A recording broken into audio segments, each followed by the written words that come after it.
Hi everyone, this is a smartwatch based project developed by students of CDAC Bangalore for the course of Embedded Systems Design.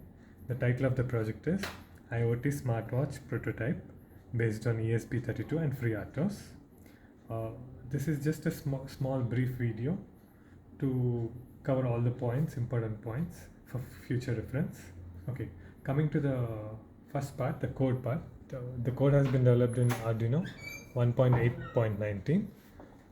The title of the file for now temporarily is trial emo 902 activity. It's just for our personal reference. As you can see, the code has been written in using FreeRTOS, and there are various sections of the code like pin definitions, OLED screens, and time and MPU sensors activities. I'm just going through it very fast. Later on we'll explain in detail about the code, but as you can just start reading the section titles for future reference. Then there are serial time input. This keeps the clock, and then coming to the FreeRTOS sections, we have various tasks. Tasks are nothing but screens of the smartwatch. So the first one is the time task, which shows the time, and then we have OLED task. This is just a high OLED. It displays a high to the user. These are all just prototypes meant to show the functionalities of the program, and hence this is just please keep in mind that this is just a prototype. Okay, now coming to this, this is the end of the FreeRTOS code. Since it's developed in Arduino, we have a setup function and a loop function. The loop function is empty here because it gives over the control to the FreeRTOS, but the initial setup function, the code is here. This runs at least once, and what we have done is we have not used an RTC clock. We have used internal RTC which is on our ESP32 chip. So this code, this part, the earlier which I pointed, the code section first blocks all other RTOS functions until the time is updated, and using that time as a reference, the smartwatch displays the time. So when the board is finally powered off, the time also generally erases. Just for this one single function, we have not used an RTC chip, which is generally used by others. Just to show this on a demo also, how we can actually, during boot time, we can pause the program and make an entry of the timestamp using UART terminal display. Okay, now I'll run. I've already flashed the program on this. When we press the button, it will reset, and then we'll enter the time, and then as you can see right now, it's not working. All other FreeRTOS tasks are blocked. And here I'm pressing the reset button. Now I'll open the serial monitor, and then as you can see, when I press the reset button, it'll show me the monitor. It'll show me the pattern in which I have to enter the date and time. Okay. Now I'm entering the date and time, 2026 Jan 21st. It has to be entered exactly, and then it will register and it will start the FreeRTOS functions. So this is the initial setup function which blocks all other FreeRTOS. Now I'm pressing enter, and as you can see there, it generally should start, but it has not started. Pause. Okay, like earlier I had made a small mistake. Now again I'm restarting from reset. I'll explain where the mistake was. Restart. Earlier I had made a small mistake while making the entry of the date and timestamp. So here again I'm pressing the reset button, and now this time, earlier I had made subscript. Now instead of that, we have to put a hyphen as per this given here, Jan 21st space Wednesday. Time here is 22:41 and let's say 30 seconds. Okay, now we press enter, and the acceleration started, and earlier the display was off. Now the display is on. Now, just to give in brief, first I'll show you the working of the smartwatch, then I'll explain later on individual functions. We have 3 buttons here. The fourth one, for future prototyping, we have left it floating for now. The 3 buttons are the previous button, the home button, and the right side button is the next page. So the next page, the home button, and the previous page. The function of the home button is, no matter which page you are on, if you press the home button, you will go back to the home page. Okay, now I'll start by pressing the buttons. As you can see, this is the first home page.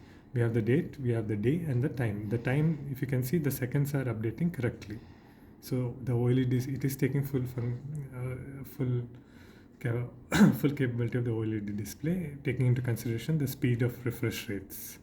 So that's one thing we have to keep in mind, the refresh rates of the OLEDs when we design the speed with which the refresh rate needs to occur. Okay, I'm pressing the next page. The next page is just a simple hello OLED showing a FreeRTOS task. Then the next page, this is a page to show the capacity of our OLED, the number of digits that can be there in that OLED. And if you see, I have also integrated an LED task which only glows when this page is on. So it shows you how the LED and this page is on together. When I go to the next page, the LED turns off. Now this is the EMU sensors data. As you can see, there is an EMU sensor there. There is an acceleration, x-axis, y-axis, and z-axis. And if you move it, the accelerometer readings change. Similarly, the next page is the gyroscope. If you move it, the gyroscope readings change, the orientation. Now the next page is, it gives me an idle timeout. Like after 1 minute, if a user is sitting for more than 1 minute, it will remind him that he needs to move. So it's a health monitoring activity type. Just a simple prototype, like showing how it works. See, right now it's keeping track of idle time. The moment I shake it, the idle time gets back to 0. So as you can see, this is how we can, later on when 1 minute passes, it will show an alert to stand up. Right now we have not given any buzzer or anything, it's just show display on the screen to stand up. Now coming back to our remaining part with the programs. One more thing, as you can see, even when I change, now this is the last page, so if I go to the next page, I'm going to the home page. If I go to the previous page, it's going to the previous. It's still keeping the count. And also, while other things are being displayed on the screen, as you can notice, the internal functions, the clock is still being updated. Now I'm pressing the home page, it's going back to the original home page. The clock is still showing the correct time. So what the conclusion we can make is, they are just taking screen times, even they're just displaying the data on the screen, but at the same time, individually the individual tasks are not waiting for other tasks to complete, and the FreeRTOS scheduling is actually working as per intention. Now, one good thing, the things we have faced difficulties, or the really challenging part of this project was the scheduling part, where all of the tasks are fighting for one single resource, which is our OLED display. So we decided, we kind of looked into the usage of mutexes, semaphores, binary counting semaphores for protecting this resource, and binary mutex for locking this resource. Whichever task is using this OLED display, that takes the mutex key, mutex lock, and then once its work is done, it releases. So, and that work done is being represented by our buttons, which is which you can consider as an interrupt kind of event, an external interrupt. So until that interrupt occurs, they hold the mutex lock and they do not release. Although the remaining other resources are working in the background, they still wait for this mutex key to be released. At the same time, they continue doing their updation, be it the idle time or another thing. Let's go to the idle time and see whether it has updated. And the 30 seconds are over. So it's still continuing, it's still keeping count. As long as the sensor is not moving, it keeps keeping count. This is especially useful for people who remain sedentary in their life and they forget to move. Just a simple preventive cures like this help avoid many diseases. So this preventive medical care, this is very, very much useful.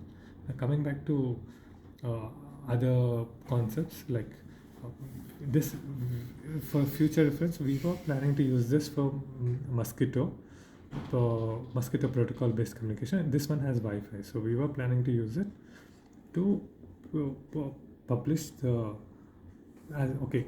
Before I say those things, as you can notice here, the idle has given notification of stand up since 1 minute has already passed. Now I'll just move the EMU sensor, and it should reset back to 0. And as you can see, it has reset back to 0.